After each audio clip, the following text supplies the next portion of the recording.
Hello guys, welcome back to my channel. हमने कल chapter number हम 8 कर रहे थे। हमने कल स्टार्ट की थी एक्सरसाइज 8.2, जिसमें हम क्वेश्चन नंबर 2 का सेकंड क्वेश्चन तक कर चुके थे। आज हम करेंगे third question, fourth question and then third question and fourth question. इस एक्सरसाइज को कंप्लीट करेंगे और 8.3 स्टार्ट भी करेंगे। आई होप आपको समझ में आता होगा। अगर आपको समझ में आता तो प्लीज़ लाइक कीजिए, मेरे चैनल को सब्सक्राइब कीजिए एंड ज़्यादा से ज़्यादा शेयर कीजिए। ठीक है, हम स्टार्ट करते हैं। देखो क्वेश्चन नंबर थर्ड है, sine 2a equal to 2 sine a is true when a equal to. हमें a की वैल्यू हमें देखना है किसके लिए, sine 2a equal to 2 sine a true है। तो सबसे पहला ऑप्शन है हमारा a इक्वल टू 0। हम a इक्वल टू 0 के लिए देखते हैं। a इक्वल टू 0 हम लिखेंगे साइन 2 a की value 0 equal to 2 sine 0। Sine 2 0 multiply होगा तो साइन 0 हो गया, इधर भी 2 साइन 0 हो गया। साइन 0 की वैल्यू 0 होती है और इधर साइन 0 की वैल्यू भी 0 होगी, जिसको 2 से मल्टीप्लाई करेंगे तो 0। तो 0 इक्वल टू 0 आ गया। इट्स मीन्स हमारा आंसर फर्स्ट ऑप्शन ही सही है। a इक्वल टू 0 डिग्री के लिए sine 2a equal to 2 sine a होता है। नाउ फोर्थ क्वेश्चन है 2 tan 30 upon 1 minus tan square 30। हमें देखना है इसमें से हमारा क्या आंसर आता है।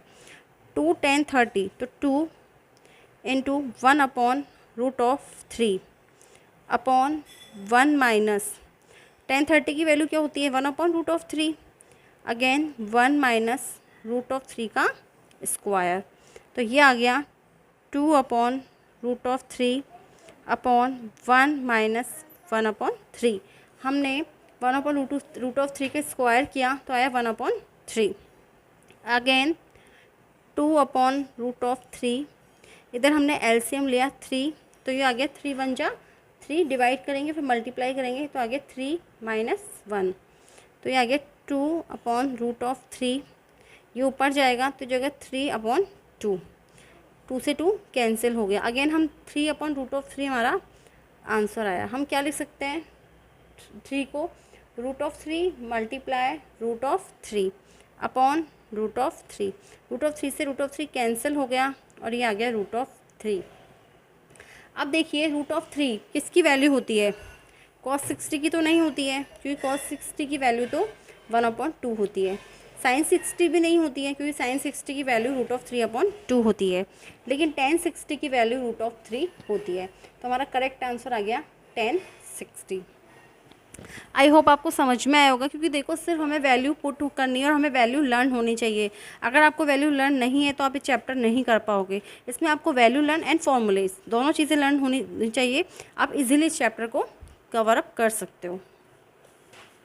नाउ क्वेश्चन नंबर थर्ड है, if tan a plus b equal to root of 3 and tan a minus b equal to 1 upon root of 3। Value है a प्लस बी की 0 और 90 के बीच में, a ग्रेटर देन b है। हमको find करना है a एंड b। हम फाइंड आउट करेंगे a एंड b। एक बार आपको बुक में भी क्वेश्चन दिखा देती हूँ। क्वेश्चन दे रखा है, if tan a plus b equal to root of 3 and tan a minus b equal to 1 upon root of 3। a plus b vary करता है 0 to 90 डिग्री के बीच में। हमको a और b की वैल्यू फाइंड आउट करनी है। देखो हमें गिवन क्या है, tan a plus b equal to root of 3। इसको हम क्या लिख सकते हैं, tan a plus b root of 3। Root of 3 किसकी वैल्यू होती है tan में, अभी अभी जस्ट हमने सॉल्व किया था tan 60 की, tan 60। देखो 10 से 10 कैंसिल हो गया तो ये आ गया a plus b equal to 60। ये हमारी इक्वेशन बन गई 1। नाउ सेकंड है, हमको गिवन है tan a minus b equal to 1 upon root of 3। इसको हम क्या लिख सकते हैं, tan a minus b equal to tan 30 की वैल्यू क्या होती है, 1 अपॉन रूट ऑफ 3। 10 से 10 कैंसिल हो गया तो ये आ गया a minus b equal to 30। ये हो गई इक्वेशन 2। अब देखो हमें क्या इक्वेशन मिली, एक मिली हमें equation a plus b equal to 60, एक इक्वेशन हमें मिली a minus b equal to 30। इस टाइप की तो आपने बहुत 8th क्लास में 9th क्लास में इस टाइप की इक्वेशन तो सॉल्व करी है, हम इजीली कर लेंगे। देखो हम ऐड करेंगे, एडिंग 1 एंड 2 इक्वेशन। अगर हम ऐड करें तो a plus b plus a minus b equal to 60 plus 30।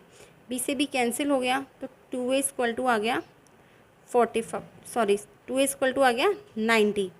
2a equal to क्या आया 90, तो a इक्वल टू आ गया 90/2 45 डिग्री। a की वैल्यू कितनी आ गई है 45 डिग्री। अगर हम a की वैल्यू 45 इसमें रख दो चाहे इसमें रख दो, किसी में भी रख दो, तो हमें b की वैल्यू फाइंड हो जाएगी। Put a equal to 45 in equation 1। हमने इक्वेशन 1 में 45 पुट कर रहे हैं, प्लस b इक्वल टू 60। 45 की वैल्यू पुट करी तो 45 प्लस b इक्वल टू 60, तो b इक्वल टू आएगा 60 माइनस 45। 60 में से 45 गए तो 15, तो b की वैल्यू आ गई 15 डिग्री एंड a की वैल्यू आ गई 45। एक बार फिर से समझा देती हूँ। देखो क्या किया है, सिंपल क्वेश्चन है, बड़ा है लेकिन सिंपल है। हमें गिवन था 10a plus b equal to √3। हमें 10 को कैंसिल करना था, तो हम √3 को क्या लिख सकते हैं 10 60। 10 से 10 कैंसिल हो गया, a plus b equal to 60 आ गया। यहाँ पे 1/√3 10 30 की वैल्यू होती है, तो हमने लिखा 10 30, 10 से 10 कैंसिल हो गया, तो a minus b equal to भी आ गया 30। देन हमने इक्वेशन 1 एंड इक्वेशन 2 को सॉल्व किया, हमने ऐड कर दिया। ऐड करने से b से b कैंसिल हो जाएगा क्योंकि b प्लस है b माइनस है। 2a इक्वल टू आ गया 90, a इक्वल टू आ गया 45। देन हमने a इक्वल टू 45 इक्वेशन 1 में पुट किया, तो यहाँ आ गया b equal to 15 degree. Now हम करेंगे क्वेश्चन नंबर 4। क्वेश्चन नंबर 4 नहीं, क्वेश्चन नंबर 4।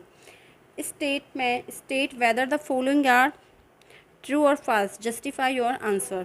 फर्स्ट नंबर का क्वेश्चन है sine a plus b equal to sine a plus b, हमें प्रूफ करना है। फर्स्ट क्वेश्चन है sine a plus b equal to sine a plus sine b। हम consider कर रहे हैं, एक बार हमने लिया a की वैल्यू 0 और b की वैल्यू 30 ली, ठीक है। अब हम करें तो sine 0 plus 30 equal to sine 0 plus sine 30। Sine 30 sine 0 plus sine 30। देखो साइन 30 की वैल्यू कितनी होती है 1/2। साइन 0 की वैल्यू कितनी होती है 0 प्लस साइन 30 की वैल्यू 1/2। दोनों की वैल्यू सेम आई है, दोनों की वैल्यू क्या आई है सेम आई है। अभी हमने सिर्फ a और b के लिए देखा, अगर हम किसी और के लिए देखें, जैसे हम देखते हैं हमने a की वैल्यू ली है 30 और b की वैल्यू ली 45, तो देखिए हमारा सेम ही आंसर आएगा क्या। चेक एक बार और कर लेते हैं। जैसे हमने a की वैल्यू ली है 30 एंड b की वैल्यू ली 45 डिग्री, ठीक है। तो ये हो गया साइन की वैल्यू 1 प्लस बी 30 एंड 45। हमने लिया साइन 30 एंड साइन 45, लेकिन साइन 75 आएगा, उसकी वैल्यू छोड़ दो, 60 ले लो। साइन 30 लो और 60 लो, जिससे क्या है आपको इजीली समझ में, क्योंकि आपको 90 की वैल्यू आती है, 75 की वैल्यू नहीं आती है। ये इसके लिए ट्रू आया है, लेकिन हम देख रहे हैं a equal to 30 and a equal to 60 के लिए।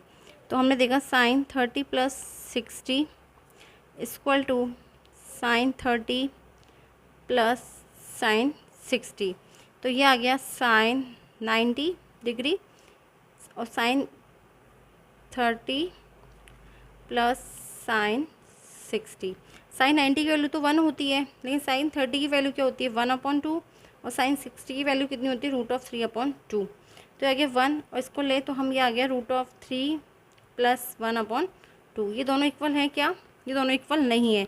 अगर कोई भी कंडीशन के लिए अगर ये ट्रू नहीं हो रहा तो ये फॉल्स ही माना जाएगा, तो ये क्या है फॉल्स है। फर्स्ट नंबर का हमारा आंसर क्या हुआ फॉल्स। क्यों हुआ, क्योंकि साइन 0 और 30 की वैल्यू के लिए तो ये सही आया है, ठीक है, दोनों इक्वल आए, लेकिन हमने दूसरा लिया साइन 30 और 60, उसके लिए ट्रू नहीं आया। हम लेना चाहे तो 30 और 45 भी ले लेते, लेकिन 30 और 45 को ऐड करने पर 75 आता, उसकी वैल्यू अभी आपको नहीं आती है, वो एक्चुअल में बड़ी क्लास में आता है। वो 75 की वैल्यू भी निकाल सकते हैं हम साइन की, लेकिन वो भी आपके काम की बात नहीं है। तो हमने लिया ए की वैल्यू 30 और बी की वैल्यू 60। जब हमने ये लिया तो साइन 90 आया, साइन 90 की वैल्यू तो 1 आ गई। लेकिन हम जब हमने साइन 30 और साइन 60 को लिखा तो 1/2 प्लस √3/2 आया। इसको हमने सॉल्व किया तो √3 + 1/2 आया, जो कि ट्रू नहीं है, दोनों इक्वल नहीं है। फर्स्ट में आ गया फॉल्स, ठीक है। सेकंड है the value of sine theta increases as theta increases. इसका मीन्स है कि वैल्यू ऑफ साइन थीटा की जो वैल्यू है वो इंक्रीज़ होती है कि जब हम थीटा की वैल्यू को इंक्रीज़ करते हैं। ये हमें सॉल्व करके बताना है कि ऐसा होता है क्या। तो हम इसको सॉल्व करते हैं।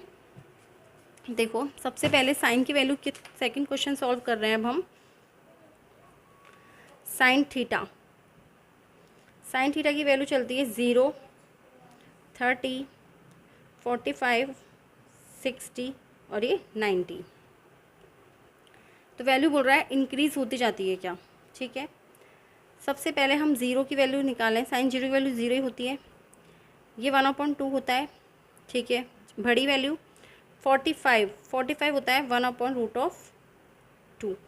1/√2 को सॉल्व करेंगे। √2 की वैल्यू कितनी होती है 1.41। अब 1.41 को जब हम डिवाइड करेंगे किससे, एक तरीके से ये 0 आया, ये 0.5 आया, इससे डिवाइड करें तो देखो ये लगाया हमने, इसको सॉल्व किया तो ये 0 आ गया और ये कितनी बार जाएगा, लगभग ये जाएगा लगभग 7 बार जाएगा। तो यह 0.7 कितना आया, ये 0.7। तो बढ़ रही है वैल्यू, एक बार 0 आई, एक बार 0.5 आई, फिर 0.7 आई। इसको भी आगे हम सॉल्व करेंगे √3/2 को। √3 की वैल्यू होती है 1.73/2। इसको आगे सॉल्व करें हम तो 2 8 जा 16 और ये हो गया 2 6 जा 12। तो ये भी कुछ बढ़ के आई 0.8 कुछ ऐसे आई और लास्ट में ये 1 आ गया। इट्स मीन्स ये स्टेटमेंट ट्रू है, क्योंकि साइन थीटा की वैल्यू क्या हो रही है, जैसे जैसे हम थीटा की वैल्यू बढ़ा रहे हैं साइन थीटा की वैल्यू भी बढ़ रही है। सही है तो स्टेटमेंट, तो ये स्टेटमेंट हो गया true. This is true statement. Second है ट्रू। थर्ड है the value of cos theta increases as a theta increases. अब आप खुद सोच सकते हो कि साइन थीटा की वैल्यू इंक्रीज हो रही है, कॉस थीटा की थोड़ी ना होगी, क्योंकि साइन थीटा का अपोजिट तो हो रहा है कॉस थीटा। हमने वैल्यू भी लर्न करी थी। तो जो 90 की वैल्यू होती है वो 0 की होती है, यहाँ पे अपोजिट हो जाएगा कॉस में।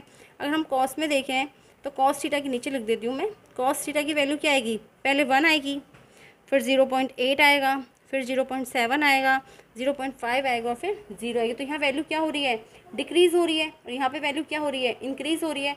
तो जो सेकंड है स्टेटमेंट वो तो ट्रू है, लेकिन थर्ड स्टेटमेंट क्या है, फॉल्स है। तो थर्ड स्टेटमेंट को हम क्या लिखेंगे, फॉल्स। फॉल्स, ठीक है। आई होप आपको अच्छे से समझ में आया होगा। मैंने आपको सॉल्व भी करके दिखाया, इसका आंसर ये कैसा है। आपको ये तो पता ही होगा ना, √3 की वैल्यू 1.73 होती है, ये भी बताने की नीड है। फिर या √2 की वैल्यू 1.41 होती है। तो पहले छोटी क्लास में भी आपने पढ़ा होगा ना कि √2 की वैल्यू ये निकालते भी हम रूट तो यही आएगा 1.73 √3 की वैल्यू, और √2 की वैल्यू 1.41। नाउ फोर्थ क्वेश्चन है, मैं आपको इसमें बता देती हूँ, बार बार मुझे पन्ना पलटना पड़ता है। Sine theta equal to cos theta for all value of theta. आप सोचो क्या थीटा की सारी वैल्यू के लिए साइन थीटा और कॉस थीटा की वैल्यू सेम होती है क्या, नहीं होती ना। सिर्फ थीटा की वैल्यू 45 के लिए, ओनली 45 के लिए साइन थीटा और कॉस थीटा सेम होता है। अदरवाइज साइन 0 की वैल्यू तो 0 ही हो जाती है, साइन 0 की, जबकि कॉस 0 की वैल्यू तो 1 होती है। तो हम क्या बोलेंगे, ये भी फॉल्स है। क्यों फॉल्स है, क्योंकि ओनली 45 के लिए ये करेक्ट है, ऑल थीटा की वैल्यू के लिए, अदर थीटा की वैल्यू के लिए ये करेक्ट नहीं है। ओके तो हमारा फोर्थ क्वेश्चन क्या होगा, फॉल्स। इसको हम क्या बोलेंगे, ये फॉल्स है।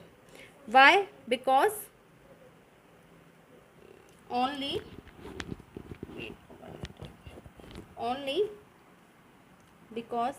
ओनली थीटा इक्वल टू 45 के लिए क्या है, ओनली ट्रू है। वाइल ऑल जो थीटा है, साइन 0, साइन कॉस 0, इन सब के लिए ये फॉल्स है। तो ये क्या आएगा, फॉल्स। किसी एक के लिए भी अगर ये रॉन्ग हो रहा है, फॉल्स हो रहा है, तो उसको फॉल्स ही माना जाएगा। फिर लास्ट में बोला है cot theta is not defined for a equal to 0। मैंने आपको जब टेबल लर्न करवाई थी तभी मैंने आपको बोला था कि कॉट ज़ीरो की वैल्यू क्या होती है, नॉट डिफाइंड। हमने यही पढ़ा है ना, कॉट ज़ीरो की वैल्यू क्या होती है, नॉट डिफाइंड मीन्स इनफाइनिटी। तो ये करेक्ट है। 5th नंबर का क्वेश्चन भी क्या है, करेक्ट है। अब मैं एक बार आपको फिर से समझा देती हूँ। देखो फर्स्ट क्वेश्चन था sine a plus b equal to sine a plus b. ये फॉल्स क्यों हुआ, क्योंकि साइन 0 और 30 के लिए तो सही था, लेकिन 30 और 60 के लिए ये रॉन्ग था, तो ये हो गया false. The value of sine theta increase as theta increase होती है, सही बात है, क्योंकि 0 to 30 हमने सॉल्व भी किया है, ये इंक्रीज होती है। पहले 0 आया, फिर 0.5 आया, फिर 0.7 आया, फिर 0.8 आया, फिर 1 आया। ये ट्रू है। सेकंड क्वेश्चन है वो ट्रू है, ठीक है, ये ट्रू हो गया। ये value of cos theta increases as theta increases, no, decrease होती है वैल्यू, क्या होती है, डिक्रीज, तो ये फॉल्स है। फिर हमने पढ़ा sine theta equal to cos theta for all value of theta, no, only 45 के लिए ट्रू है, ऑल अदर थीटा की वैल्यू के लिए ये ट्रू नहीं है। फिर ये भी फॉल्स हो गया। फिफ्थ था cot is not defined for a equal to 0, right है, क्योंकि कॉट 0 की वैल्यू इन्फाइनिटी होती है, मीन्स नॉट डिफाइंड है, तो ये सही है। Cot a is not defined for a equal to 0, तो ये हमारा ट्रू है। ये हमारी एक्सरसाइज 8.2 आज कंप्लीट हो चुकी है। इसकी एग्जांपल आप कीजिएगा, आपसे इजीली हो जाएंगे। अगर आपने चैप्टर अच्छे से समझा है, आपको अच्छे से समझ में आया है, तो आप इजीली आप इसके एग्जांपल सारे कर लोगे। इसके एग्जांपल करना, वैसे हम लास्ट में जब हमारा पूरा सिलेबस हो जाएगा तो मैं सारी बुक के एक बार एग्जांपल करवाऊंगी, इस एक एक चैप्टर के, लेकिन फ़िलहाल तो मैं भी बुक के क्वेश्चन ही करवा रही हूँ, ठीक है। अब हम स्टार्ट कर रहे हैं आज एक्सरसाइज 8.3, लेकिन उससे पहले मैं आपको कुछ फॉर्मूले लर्न करवाऊँगी। फॉर्मूले हैं, पहला फॉर्मूला हमको लर्न करना है, tan theta equal to sine theta upon cos theta. First formula क्या है, tan theta equal to sine theta upon cos theta. Second formula है हमारा cot theta equal to cos theta upon sine theta. Cot theta equal to cos theta upon sine theta, ठीक है। Third formula है हमारा sine square theta plus cos square theta equal to 1। Fourth formula है हमारा 1 plus tan square theta equal to sec square theta. Fifth formula है हमारा 1 plus cot square theta equal to cosec square theta. देखो इनको आप बार बार में लिखोगे ना, अपने आप चीज़ें लर्न होती है, और लिख के ही करना चाहिए। मैथ कभी भी बुक को देख के नहीं करनी चाहिए। ये नहीं आपने सॉल्यूशन देख लिया, मैथ को हमेशा पेन और कॉपी से सॉल्व करना चाहिए, तभी आपकी प्रैक्टिस बनेगी, ठीक है। एक बार मैं आपको फिर से 5 फॉर्मूले बता देती हूँ, क्योंकि हमारी एक्सरसाइज में ये फॉर्मूले ही काम आएंगे। टेन थीटा इक्वल टू होता है sine theta upon cos theta, cot theta equal to होता है cos theta upon sine theta, sine square theta plus cos square theta equal to होता है 1, and 1 plus tan square theta equal to होता है sec square theta, and 1 plus cot square theta equal to होता है cosec square theta. अब हम start कर रहे हैं एक्सरसाइज 8.3। उसका फर्स्ट क्वेश्चन शुरू करते हैं। Wait for 1 minute. क्वेश्चन मैंने लिखे नहीं है, क्योंकि पता नहीं चलता ना कितना स्पेस चाहिए क्वेश्चन के लिए, फिर थोड़ा सा गुपचुप हो जाता है। देखिए फर्स्ट क्वेश्चन है, express the trigonometric ratio sine a sec a and tan a in terms of cot a. हमको sine a sec a and tan a को टर्म्स ऑफ कॉट ए में लिखना है। मतलब साइन ए को भी हम कॉट ए की फॉर्म में लिखेंगे, और सेक ए को भी कॉट ए की फॉर्म में लिखेंगे, और टेन ए को भी कॉट ए की फॉर्म में लिखेंगे, ठीक है। देखो टेन को लिखने में तो कोई प्रॉब्लम ही नहीं होगी, क्योंकि टेन का मैंने आपको फॉर्मूला बताया था आपको। देखिए